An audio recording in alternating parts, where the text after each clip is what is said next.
Welcome back to my real estate podcast with David Liberator. I'm so glad you're here.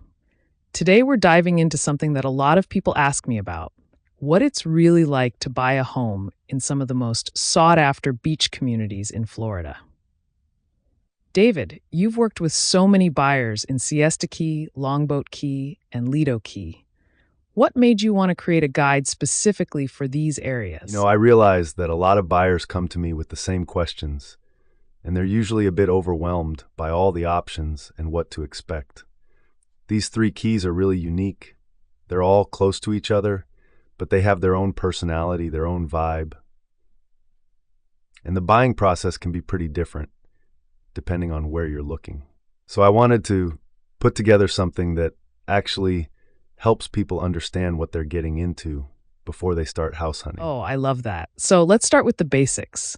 For someone who's never been to these areas, what makes Siesta Key, Longboat Key, and Lido Key different from each other? Like, if I'm trying to decide which one is right for me, what should I be thinking about? Great question. So Siesta Key is probably the most vibrant and bustling of the three. It's got this energetic beach town feel, lots of restaurants, shops, nightlife. It's very walkable, very social. Longboat Key is more upscale and quiet. Think golf courses, exclusive communities, a really refined atmosphere.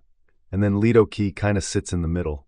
It's got that beach community feel, but it's a little more laid back than Siesta Key, less exclusive than Longboat. Each one really appeals to different types of buyers. Okay, so it sounds like if you're someone who wants to be in the action, Siesta Key is your spot. But if you're looking for something more peaceful and upscale, Longboat Key might be better. And Lido Key is like the happy medium. Is that fair? Exactly. And here's what people don't always realize. The prices reflect that too.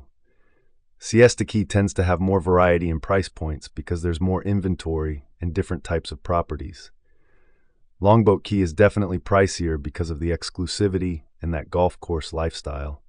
And Lido Key usually falls somewhere in between. So your budget can really help guide which area makes the most sense for you. That's really helpful context. So, when someone's ready to actually start looking at homes in these areas, what are the biggest things they should know? Like, what do most first-time buyers in these communities miss or not think about? Oh man, there's a few things. First, HOA fees can be significant in these areas, especially in the more developed communities.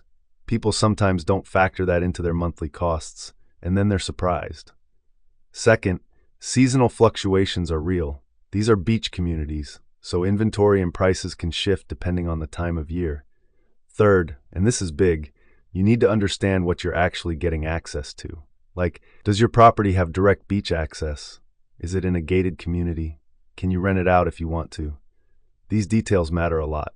Oh, wow. So the rental situation is actually a thing people need to think about. I didn't realize that was such a consideration. Yeah, it really is.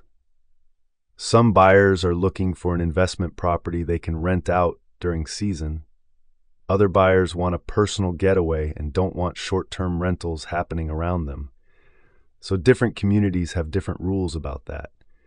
You need to know up front what's allowed, where you're looking, because it can affect both your investment potential and your lifestyle. That makes total sense. So if someone's reading your guide, what's the main takeaway you want them to walk away with? Like, what's the one thing that's going to make them a smarter buyer in these communities? Do your homework before you fall in love with a property. These are beautiful areas, and it's easy to get emotional about a beachfront home. But you really need to understand the costs, the rules, the community dynamics, what you can and can't do with the property. When you go in informed, you make better decisions and you avoid surprises down the road.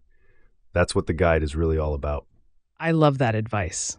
David, this has been so helpful. For anyone who's thinking about buying in Siesta Key, Longboat Key, or Lido Key, I definitely recommend checking out your guide. Thanks so much for breaking all this down for us today. Thanks for having me. It's always fun to talk about these communities. Hopefully this helps people make the right choice for them.